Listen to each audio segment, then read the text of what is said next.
तो हमारे साथ इस समय मौजूद हैं कैबिनेट मंत्री गणेश जोशी, जो अभी हाल ही में विदेश दौरे पर गए थे जैविक खेती को लेकर। उनसे सवाल करते हैं। जोशी जी, बहुत बहुत स्वागत है आपका आज तक में। सबसे पहला सवाल, आप विदेश यात्रा पे गए, वहाँ पे जैविक खेती की बारीकियों को आपने देखा और समझा, तो उत्तराखंड में क्या ऐसी कुछ पॉलिसीज होंगी जिनको आप वहाँ से यहाँ रेप्लिकेट करना चाहेंगे? देखिए, आज जैविक खेती में उत्तराखंड के अंदर बहुत संभावनाएं हैं और स्विट्जरलैंड की तो जो भौगोलिक स्थिति है उत्तराखंड की तरह है, इसलिए हमने वहाँ की कंपनियों के साथ एमओयू भी साइन किया है। जिस तकनीक का वो इस्तेमाल कर रहे हैं, उदाहरण के लिए हमारे यहाँ आलू बहुत होता है, हम उसको कोल्ड स्टोर में भी रख लें वो ख़राब हो जाता है, उसमें बोलते हैं आँख निकल आती है एक तरफ से।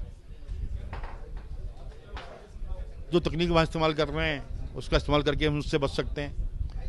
आज जिन फर्टिलाइजर का हम इस्तेमाल कर रहे हैं, उससे हमारी उत्पादन तो बढ़ रहा है, लेकिन लोगों को बीमारियां हो रही हैं, कैंसर जैसी बीमारियां हो रही हैं, ज़मीन का उपजाऊपन ख़त्म हो रहा है।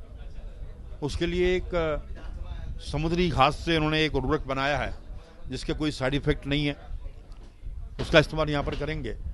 और जो भी, और शीघ्र ही हम इसके लिए एक वर्कशॉप किसानों की और अपने अधिकारियों के साथ करेंगे, एग्रीकल्चर हॉर्टिकल्चर के साथ, ताकि किसान उस तकनीक को सीखें, उसका ज्ञान लेते हुए उसका लाभ लें। तो यहाँ पे हम देखते हैं कि किसानों को काफ़ी समस्या होती है मार्केटिंग को लेके, स्टोरेज को लेके, तो क्या कोई नई टेक्नोलॉजी आप लेके आ रहे हैं जिससे सीधा आपसे कनेक्ट कर सकें? तो हम मार्केटिंग के लिए, देखिए, जब तक हमारे, सबसे बड़ी बात तो जो होते हैं हमारे उत्पाद इंटरनेशनल स्टैंडर्ड के होने चाहिए, उसके लिए कंपनी के लोगों को हमने बुलाया। दूसरा, आपने उत्पाद कर दिया लेकिन आपके पास मार्केट नहीं है, तो उसके लिए हम चाहे पीपीपी मोड पर काम करेंगे, एक मार्केटिंग की अलग एजेंसी बनाएंगे, ताकि हमारे जो उत्पाद हैं उनकी सही कीमत मिले और किसानों को उसके उपज का सही दाम मिले।